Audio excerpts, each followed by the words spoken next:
बिस्मिल्लाहिर्रहमानिर्रहीम। अस्सलाम वालेकुम एट क्लास।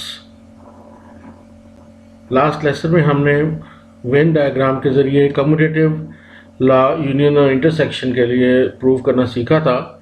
उन क्वेश्चन में मैंने साथ आपको सॉल्व करके भी बताया था कि मैथमेटिकली हम इसको किस तरह सॉल्व करते हैं। आज जो हम क्वेश्चन करेंगे अब उनमें मैथमेटिकली सॉल्व नहीं करेंगे, सिर्फ वेन डायग्राम से सॉल्व करेंगे। अगर आप को पेपर में आता है क्वेश्चन और साथ में कहा जाता है कि इसको मैथमेटिकली भी सॉल्व करें, तो उस वक्त आपने उसको सॉल्व करना होगा, और वो मेरा ख्याल आप काफ़ी प्रैक्टिस कर चुके हैं, इसलिए उम्मीद है आप लोग कर लेंगे। तो आइए इनकी वेन डायग्राम की प्रैक्टिस देखते हैं। हमारे पास दो सेट दिए हुए हैं एन और जेड। इनके लिए हमें यूनियन और इंटरसेक्शन की जो है वो कम्यूटेटिव लॉ वो वेरीफाई करना है। तो पहले हम यूनियन की बात करें तो एन और जेड के लिए हम कम्यूटेटिव लॉ यूनियन का क्या लिखेंगे?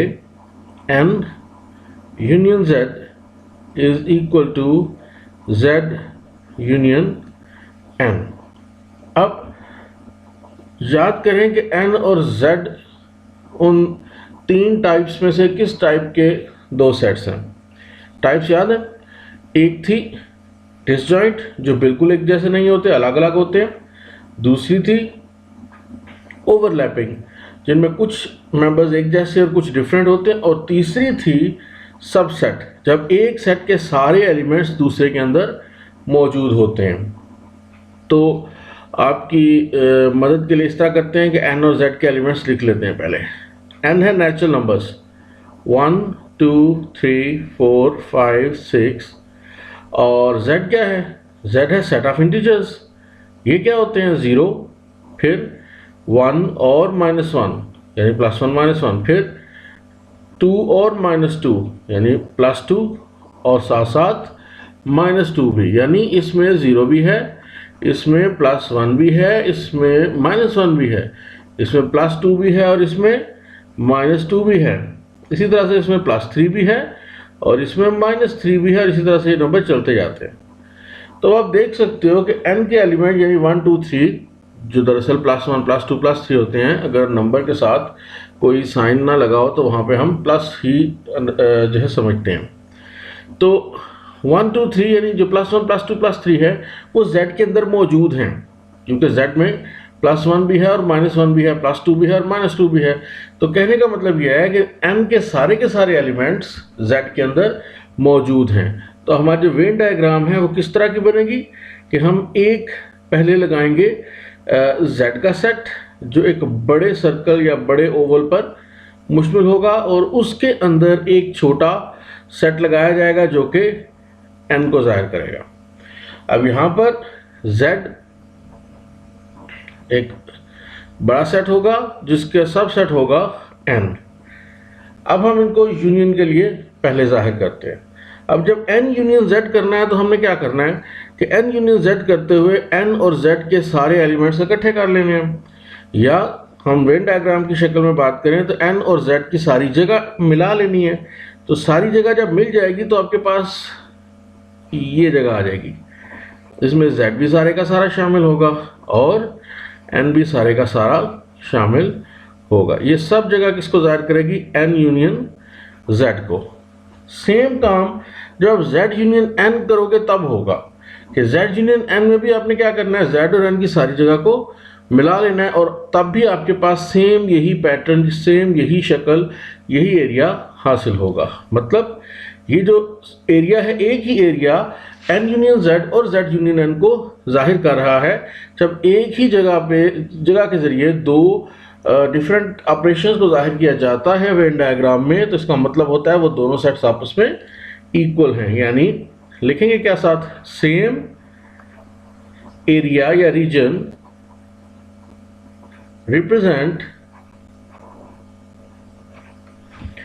n union z and z union n, के एक ही इलाका n यूनियन z और z यूनियन n को जाहिर करता है। सो जो दोनों के आंसर है, मतलब n यूनियन z और z यूनियन n के, वो दोनों आपस में इक्वल हो जाएंगे। तो भाई ये हो जाएगा यूनियन के लिए कम्यूटेटिव लॉ। अब इंटरसेक्शन के लिए कम्यूटेटिव लॉ किस तरह का होगा वो देख लेते हैं। फिर एक दफ़ा n और z के सेट बना दें। z एक बड़ा सेट होगा और n उसके अंदर एक मौजूद सबसेट होगा, क्योंकि n के सारे एलिमेंट्स z में मौजूद हैं। तो अब हम इसको किसके लिए कलर करने लगे या शेड करने लगे या लाइनें लगाने लगे? इंटरसेक्शन के लिए। इंटरसेक्शन में क्या करते हैं, जब आप दो सेट्स का इंटरसेक्शन लेते हो तो आंसर में वो वाले एलिमेंट लिखते हो जो दोनों में एक जैसे होते हैं, दोनों में कॉमन होते हैं।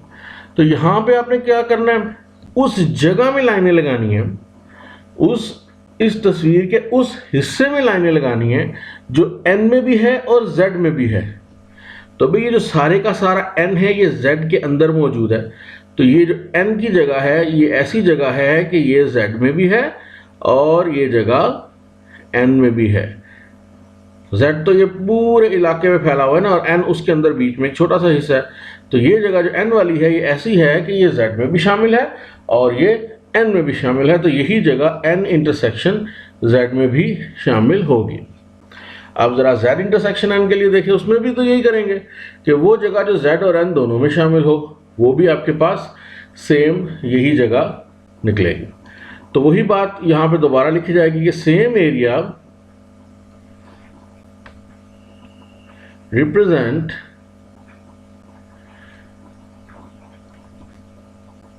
n intersection z and z intersection n. So n intersection z is equal to z intersection n. जब एक ही जगह से दोनों को दो सेटों को जाहिर किया जा रहा है तो इसका मतलब है ये दोनों सेट आपस में इक्वल हो गए। अब सेम काम आपने यहाँ पे करना है कि पहले हम इनके सेट्स को लिख लेते हैं। C है हमारे पास, अब ये सेट बिल्डर नोटेशन में मौजूद है हमारे पास x where as x belongs to n, इसका मतलब है नेचुरल नंबर्स हैं, and 8 is less equal to x is less equal to 18। ये वाला सेट पढ़ रहे हैं कि वो नेचुरल नंबर हैं जो 8 से लेकर 18 तक हैं। तो 8 से लेकर 18 तक सारे नेचुरल नंबर लिख लें, 8 9 10 11 12 13 14 15 16 17 18 और बस 18 ही यहीं तक आएगा, 19 तक नहीं 18 तक जाना। दूसरी तरफ है D, वो है y where as y belong to n, यानी ये भी नेचुरल नंबर्स के सेट है और कैसा है, 9 is less equal to y is less equal to या लेस देन और इक्वल टू 19, मतलब 9 से लेकर 19 तक का सेट है ये, 9 10 11 12 13 so on up to 19। अब आप इन दोनों सेट्स के बारे में देखें और सोचें कि यहाँ पर आपको कौन से वाली डायग्राम बनानी है। अब अगर आप देखो तो 8 ऐसा नंबर है जो C में तो है पर वो D में नहीं है। बिल्कुल इसी तरह 19 D में है पर 19 C में नहीं है, मतलब इनमें कुछ ऐसे हैं जो एक जैसे नहीं हैं। लेकिन दूसरी तरफ देखो 9 10 11 या 18 तक ये सब के सब दोनों में मौजूद हैं। मतलब C और D के लिए वो वाली शक्ल बनाई जाएगी जिसमें कुछ हिस्सा कॉमन और कुछ हिस्सा कॉमन नहीं होता, डिफरेंट होता है। तो वो आपको याद होगा कि उसके लिए हम क्या करते हैं, दो ऐसे सर्कल लगाते हैं या दो ऐसे ओवल लगाते हैं जिनका कुछ हिस्सा कॉमन और कुछ हिस्सा कॉमन नहीं होता। अच्छा, अब जो नेचुरल और z वाला था ना सेट, उसमें आप एलिमेंट्स नहीं लिख सकते थे बीच में, क्योंकि वो इन्फिनिट सेट था, उसमें बहुत ज़्यादा एलिमेंट आते थे, बल्कि लात महदूद एलिमेंट आते थे और हम नहीं लिख सकते थे। अगर आप चाहो तो इनके एलिमेंट्स को लिख सकते हो, वैसे लिखने की ज़रूरत नहीं होती। आपको इसको तस्वीर की शक्ल में बनाने के लिए एलिमेंट्स लिखने की ज़रूरत नहीं होती बीच में। आप सिर्फ इनके सेट्स की सर्कल्स बना के उसके अंदर अगर आप सही जगह को शेड कर दो तो आपका आंसर ठीक होता है। और वो तीन तरह के सेट बनते हैं, दो सेट अगर हों या तो वो डिसजॉइंट बनेंगे या ओवरलैपिंग बनेंगे या सबसेट बनेंगे, और उसके बाद फिर यूनियन भी एक ही तरह, इनकी इंटरसेक्शन भी एक ही तरह। मसलन अगर आप यहाँ की बात करो तो C यूनियन D में क्या करेंगे, अगर हम इनको सॉल्व कर रहे हो तो 8 से लेकर 19 तक सारे की सारी काउंटिंग आ जाएगी। लेकिन हम इनकी अगर डायग्राम बना रहे हो तो उसमें क्या करेंगे, C और D दोनों की जगह हमारे आंसर में शामिल होगी। तो ऐसी लाइनें लगाएं जो C और D, ये हम यूनियन के लिए कर रहे हैं, तो C और D दोनों के अंदर मौजूद हों। इस तरह से लाइंस लगाते जाएं, या कलर भी यूज़ कर सकते हैं कि कलर कर दें, जो आंसर होता है ना उस हिस्से को कलर कर दिया। तो ये हमने क्या किया, ये हमने सी यूनियन डी के लिए सॉल्व किया। एग्जैक्टली जब डी यूनियन सी करोगे तो भी यही आंसर होएगा, दोनों की सेम शक्ल बनेगी और साथ वही बात जो पिछले क्वेश्चन में लिखी थी वो लिख दी जाएगी।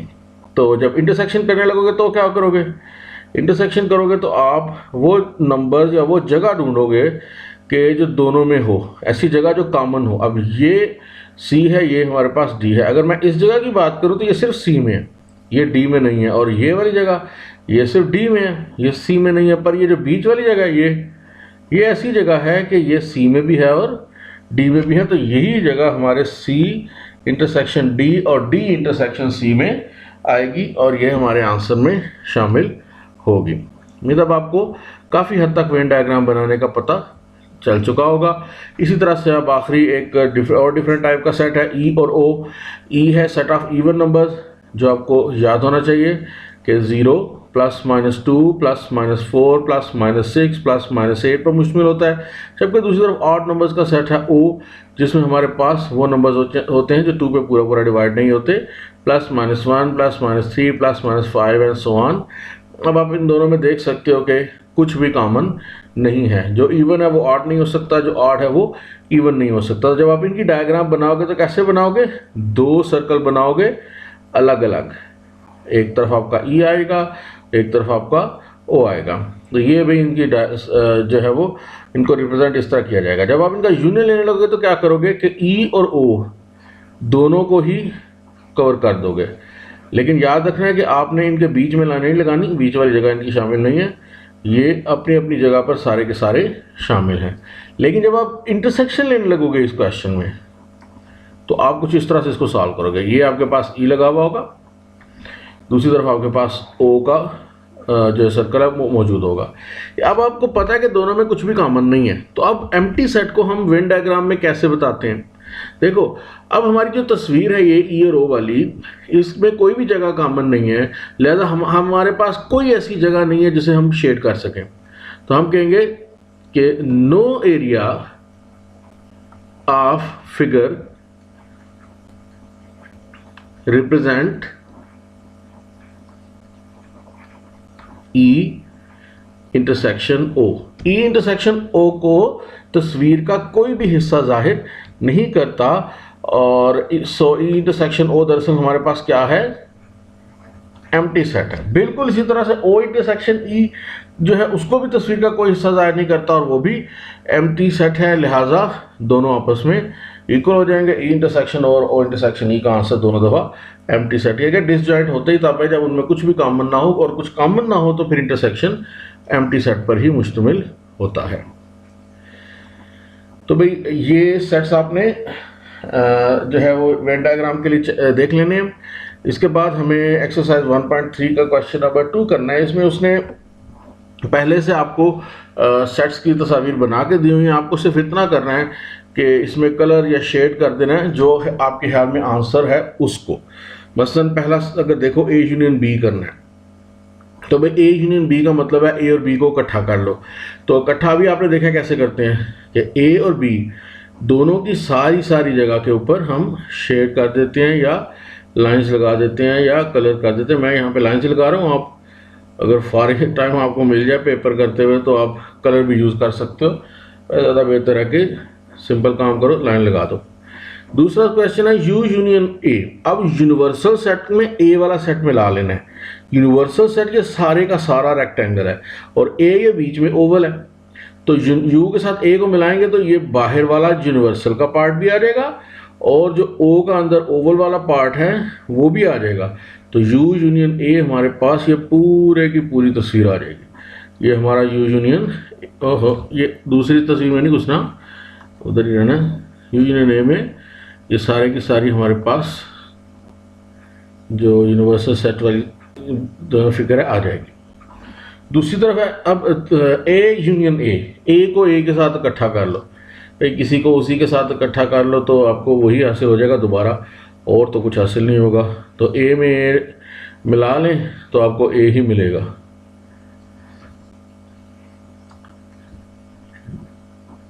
इसके बाद ये 3 और तस्वीर हैं।